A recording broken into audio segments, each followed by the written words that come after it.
Ikhwatal Islam, azakumullah wa iyyakum. Lalu bagaimana kita tata cara berpegang kepada sunnah Nabi sallallahu alaihi wasallam? Akhal Islam, berpegang kepada sunnah Nabi sallallahu alaihi wasallam, terutama kita yang hidup di zaman akhir zaman ini yang penuh fitnah, penting sekali kita mengetahui tentang bagaimana jalan menuju sunnah Nabi sallallahu alaihi wasallam. Berpegang kepada sunnah Nabi yang pertama dengan cara thalabul ilm. Duduk di majlis-majlis ta'lim, mengkaji hadis-hadis Nabi sallallahu alaihi wasallam. Makanya Nabi sallallahu alaihi wasallam memberikan pahala besar bagi mereka yang mempelajari hadisnya. Di antaranya hadis yang mutawatir yang dikeluarkan oleh Tirmidzi dan yang lainnya, yang diriwayatkan hampir oleh 70 sahabat, di mana Rasulullah SAW bersabda, "Naddarallahu imra'a sami'a maqalati fawa'aha wa hafidhaha wa addaha kama sami'a." Semoga Allah memberikan cahaya kepada wajah orang yang mendengar sabdaku, lalu ia memahaminya, lalu ia menghafalnya, lalu ia menyampaikan sebagaimana yang ia dengar. Masya Allah. Di sini Rasulullah mendoakan siapa? Orang yang mempelajari hadis-hadis Nabi sallallahu alaihi wasallam. Apa doanya? Semoga Allah memberikan cahaya ke wajah orang tersebut.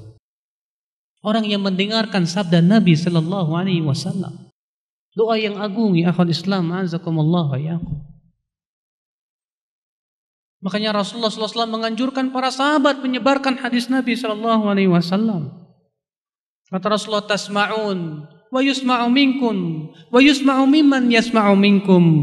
Kalian akan mendengar dariku dan kalian akan didengar oleh generasi setelahnya, lalu generasi setelahnya akan mendengar dari orang yang mendengar dari kalian. Demikian selanjutnya ya akhwal Islam, azakumullah. Maka jalan kita apa? Pelajari hadis. Buka kitab Sahih Bukhari, Sahih Muslim, Sunan Abu Daud, Tirmidzi, Nasai, Ibnu Majah. Berapa banyak kitab-kitab hadis yang tersimpan di dalam perpustakaan-perpustakaan. Banyak kaum muslimin belum menyentuhnya, Pak. Belum menyentuhnya. Bayangkan banyak kaum muslimin lebih tahu pemain sepak bola daripada kitab-kitab tersebut.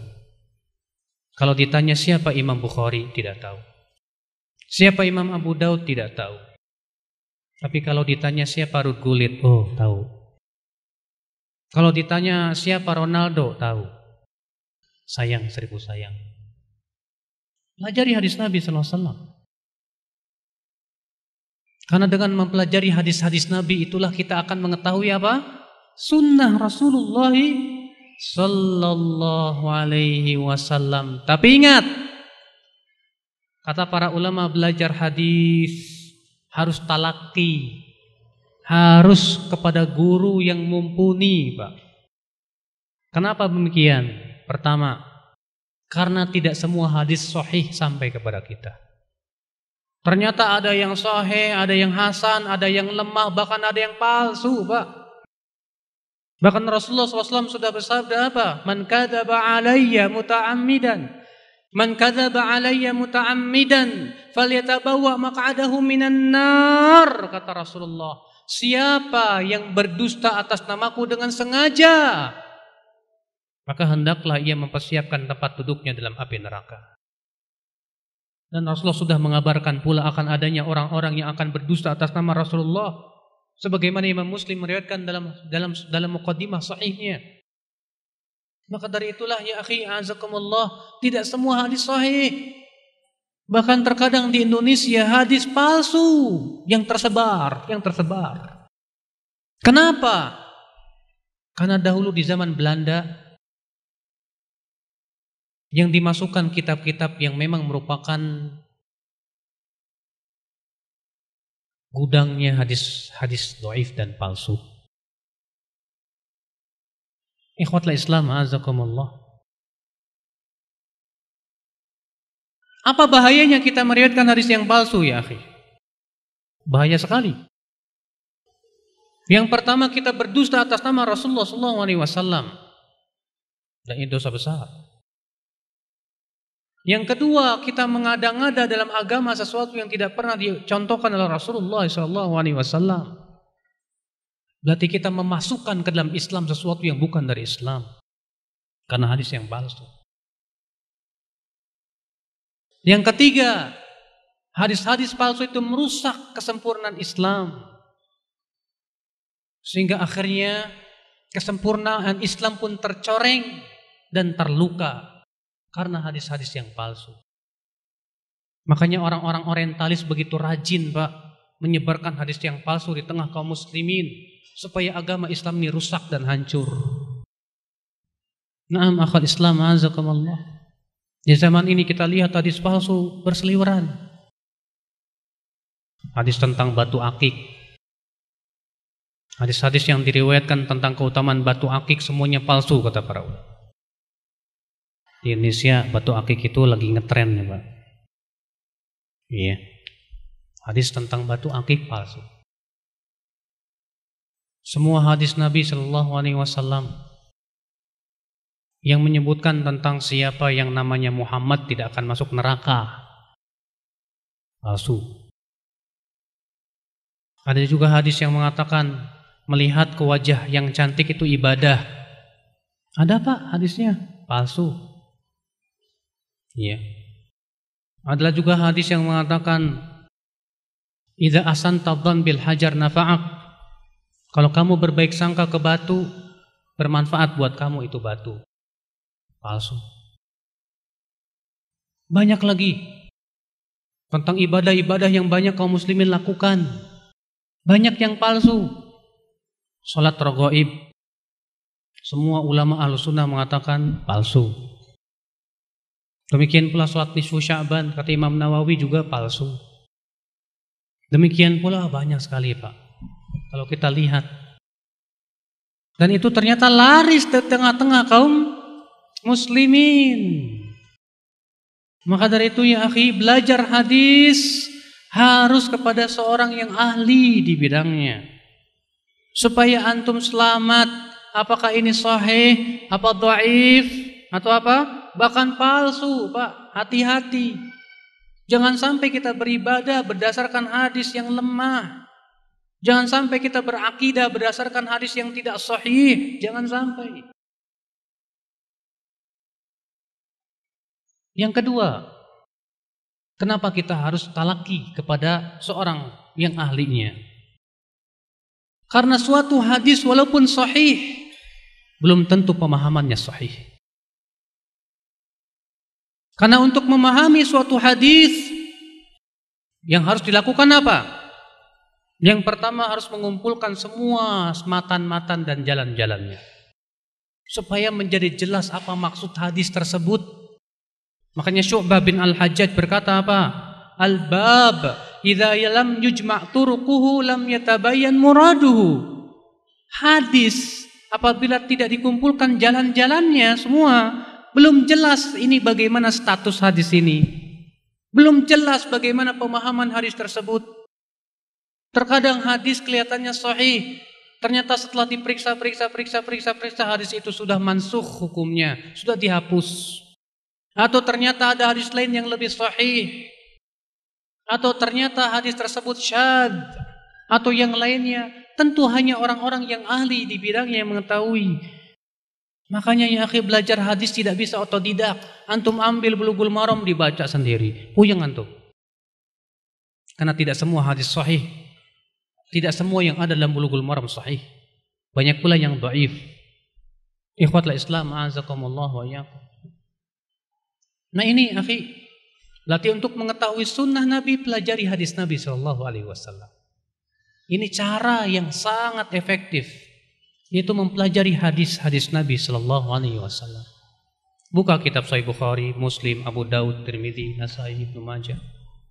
Fahami hadis per hadis, amalkan, ketahui ini sahih apa dhaif, sebarkan kepada manusia. Yang kedua, bagaimana kita berpegang kepada sunnah Nabi SAW? salawatullahi alaihi wasallam, yaitu ambillah pemahaman para sahabat dan para ulama setelahnya untuk memahami Al-Quran dan hadis, agar kita bisa berpegang kepada sunnah Rasul sallallahu alaihi wasallam yang sahih, yang benar, yang terbimbing. Karena pemahaman para sahabat itulah sebenar-benarnya pemahaman. Mereka yang paling tahu tentang apa yang diinginkan oleh disabdakan oleh Rasulullah SAW. Karena mereka orang yang berbahasa Arab fasih. Al-Quran turun dengan bahasa mereka. Rasulullah SAW turun dengan bahasa para sahabat. Dan Allah sudah memuji para sahabat dalam Al-Quran. Allah Ta'ala berfirman, وَالسَّابِقُونَ الْأَوَّلُونَ مِنَ الْمُهَاجِرِينَ وَالْأَنصَارِ وَالَّذِينَ اتَّبَعُوهُمْ بِإِحْسَانٍ رَضِيَ اللَّهُ عَنْهُمْ وَرَضُوا عَنْهُ. Dan orang-orang yang pertama kali masuk Islam dari kalangan muhajirin dan ansar, dan orang-orang yang mengikuti mereka dengan kebaikan, Allah ridha kepada mereka dan mereka pun ridha kepada Allah Subhanahu wa taala. Di sini Allah memuji para sahabat. Dan ini jaminan bahwa para sahabat dari kalangan muhajirin dan ansar pasti akan wafat di atas Islam. Sebab tidak mungkin Allah memuji orang yang Allah tahu bahwa mereka akan mati di atas kekafiran. Bahkan Allah memerintahkan kita mengikuti para sahabat. Allah berfirman, فَإِنْ آمَنُوا بِمِثْلِ مَا آمَنْتُمْ بِهِ فَقَدْ اهْتَدَوْا وَإِنْ تَوَلَّوْا فَإِنَّمَا هُمْ فِي شِقَاقٍ. Dalam surat Al-Baqarah itu. Fa'in amanu, jika mereka beriman dengan seperti apa yang kalian imani. Kalian di sini waktu turunnya ayat ini siapa? Para sahabat. Jika mereka beriman dengan seperti apa yang kalian imani, wahai para sahabat, maka mereka akan mendapatkan hidayah. Tapi jika mereka berpaling, maka mereka pasti bercerai-berai. Masya Allah. Allah sendiri yang menyatakan bahwa mereka apabila mengikuti seperti apa yang kalian imani, pasti mendapatkan hidayah. Dan Rasul kita yang mulia alaihi salatu wasallam pun demikian menganjurkan. Dalam riwayat Imam At-Tahawi dalam syarah Mushkil al-Athar dengan sanad yang sahih, bahwa Rasulullah SAW bersabda apa? Innaha satakunu fitan. Sesungguhnya nanti akan muncul fitnah-fitnah. Kemudian para sahabat berkata, Kaifa nasna'u ya Rasulullah? Apa yang harus kami lakukan wahai Rasulullah di saat itu? Apa kata Rasulullah? Tarji'una ila amrikumul awwal. Kembalilah kalian kepada urusan kalian yang pertama kali. Itu para sahabat Rasulullah SAW. Tegas dalam hadis ini. Di saat nanti fitnah-fitnah akan bergejolak, Rasulullah mengatakan kembalilah kepada urusan yang pertama. Nasun sorih. Untuk kita kembali kepada generasi yang pertama. Itu generasi para sahabat Rasulullah salawatullahi alaihi wasallam. Bahkan para sahabat pun sepakat untuk semua tabi'in kembali kepada para sahabat. Berkata Ibnu Mas'ud, Man kana minkum mustannan falyastanni biman qad mat. Ulaika ashabu Rasulillah sallallahu alaihi wasallam. Fa innahum abarrun nasi quluban wa a'maquhum ilman wa aqalluhum takallufa wa aqwamuhum hadiya. Qauman ikhtarahumullah li suhbati nabiyyih. Siapa di antara kalian yang ingin mengambil suri tauladan, jadikan para sahabat sebagai suri tauladan, karena mereka orang yang paling dalam ilmunya, yang paling lurus jalannya, yang paling ringan bebannya. Subhanallah. Ibnu Mas'ud radhiyallahu anhu ardah. Berkata Hudzaifah, kullu ibadatin lam yata'abbadha ashabu Rasulillah fala tata'abbaduha. Setiap ibadah yang tidak pernah dilakukan oleh para sahabat, jangan kalian lakukan. Imam Syafi'i rahimahullah, orang yang paling membela mazhab para sahabat. Sebagaimana dalam riwayat Ar-Rabi bin Sulaiman, Dan disebutkan oleh Imam Ibnu Qayyim rahimahullah dalam kitab I'lamul Muwaqqi'in, di mana Imam Syafi'i memuji para sahabat. Beliau berkata, laqad athnallah fi kitabihi wa ala lisani rasulihi ala ashabihi. Sungguh Allah telah memuji dan Rasulnya memuji para sahabat Rasulullah sallallahu alaihi wasallam. Lalu beliau mengatakan apa? Wahum fauqana fi kulli ilmin wa aqlin wa ijtihadin wa istinbatin wa istidrakin. Mereka para sahabat, kata Imam Syafi'i, di atas kita. Kita di sini maksudnya Imam Syafi'i, bukan antum, ya. Di atas kita, kata Imam Syafi'i, pada setiap ilmu, akal, ijtihad, istimbat, istidrak, mereka semua di atas kita, kata Imam Syafi'i. Lalu beliau berkata lagi, wa ara'uhum lana Ahmad wa aula lana indana min ara'ina li anfusina. Pendapat para sahabat lebih terpuji dan lebih layak untuk kita ikuti daripada pendapat kita sendiri. Masya Allah, Imam Syafi'i rahimahullah. Semoga Allah mengangkat derajat beliau, merahmati beliau. Betapa beliau orang yang sangat berpegang kepada sunnah Nabi, dan beliau yang paling membela mazhab para sahabat Rasulullah salawatullahi alaihi wasallam. Indah sekali ucapan Imam Syafi'i ini, akhi, tentang para sahabat Rasulullah sallallahu alaihi wasallam. Imam Ahmad bin Hanbal berkata apa? Min usulis sunnati indana at-tamassuk bima kana alai ashabu Rasulillah sallallahu alaihi wasallam. Di antara pokok sunnah di sisi kami, yaitu berpegang kepada apa yang dipegang oleh para sahabat Rasulullah sallallahu alaihi wasallam. Imam Malik pun demikian. Imam Abu Hanifah, semuanya memerintahkan murid-muridnya mengikuti para sahabat Rasulullah sallallahu alaihi wasallam. Karena agama tidaklah dinukil kecuali dari jalan sahabat. Yang menukil Al-Quran dan hadis kepada kita siapa? Para sahabat. Yang langsung melihat praktek Rasulullah terhadap Al-Quran siapa? Para sahabat. Yang langsung melihat bagaimana Al-Quran turun siapa? Para sahabat. Pasti mereka orang yang lebih tahu, Pak, lebih alim, lebih faqih, lebih daripada umat-umat setelahnya. Makanya Rasul bersabda, khairun nasi qarni, thumma alladhina yalunahum, thumma alladhina yalunahum. Sebaik-baiknya manusia itu generasiku. Kemudian setelahnya, kemudian setelahnya. Berarti tidak ada jalan kita untuk berpegang kepada sunnah Rasul kecuali melalui jalan para sahabat Rasulullah salawatullahi alaihi wasallam.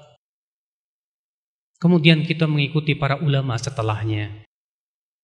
Imam Syafi'i, Imam Ahmad, Imam Malik, Imam Abu Hanifah, Imam Waqi' ibn al-Jarrah, Imam Sufyan al-Thawri, Imam Al-Layth bin Sa'ad, Imam Abu Ishaq bin Rahuyah, Imam Bukhari, Imam Muslim, Imam Tirmidzi, dan seabrek-abrek ulama yang lainnya, Pak. Yang mereka diberikan oleh Allah kekuatan ilmu yang luar biasa. Ini dia Imam Ahmad bin Hanbal yang mengatakan, hafiztu alf hadis, aku hafal 1000 kali 1000 hadis. Berapa Pak 1000 kali 1000? Aku hafal 1.000.000 hadis dengan sanadnya.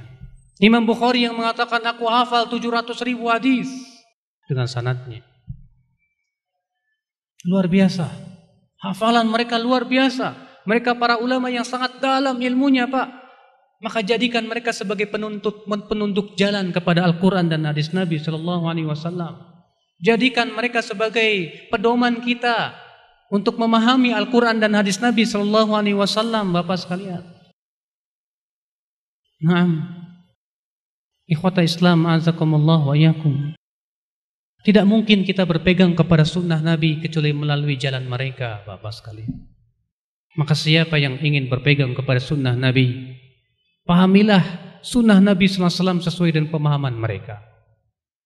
Pemahaman para sahabat, para tabi'in, para tabi'ut tabi'in, dan para ulama yang mengikuti metode mereka dari zaman ke zaman. Sehingga kita pun terbimbing dalam kehidupan kita, ya akhal Islam. Azakumullah wa iyyakum.